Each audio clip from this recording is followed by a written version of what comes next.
Huzzah and good day, my wonderful students. Today we discuss the Executive Office of the President of the United States, Executive Office agencies. Now, in the 1930s, New Deal programs created by FDR and Congress generated so much work that the President and his staff were overwhelmed. So, Congress created the Executive Office of the President, or EOP, in 1939 to help coordinate information going to the President and coming from the President. Organization and growth.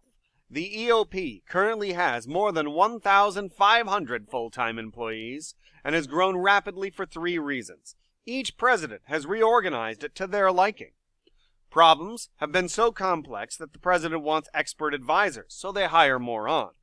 And many laws require different executive departments to work together, and EOP staff has grown to coordinate their actions.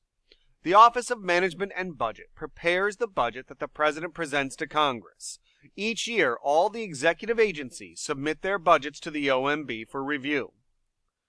OMB officials make recommendations on where to cut expenses, giving them great power in deciding governmental policy.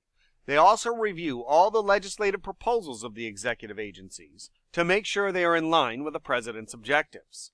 The National Security Council was created in 1947 to advise the President and coordinate American military and foreign policy. The National Security Advisor directs the NSC staff, and the NSC's responsibilities sometimes overlap with or interfere with the State Departments. The Council of Economic Advisors. The President has great influence over the economy. In 1946, the Council of Economic Advisors was created to help the President formulate the nation's economic policies. The Council assesses the nation's economic health, predicts future economic conditions, and aids other agencies in economic planning. The Council also proposes solutions to economic problems. It helps prepare part of the President's annual economic report to Congress. Now, up until the 1930s, the Presidents had little to no staff. Organization and growth of the White House office. Cabinet members need to be approved by the Senate, but appointments to the White House Executive Office do not.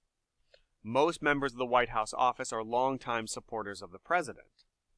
White House office staff gather information and provide advice about key issues for the President. So what we're seeing here is a decrease in the ability of the Cabinet to advise the President, because most of the President's advisors are now coming out of the White House staff. Now, the White House staff does not need to be approved by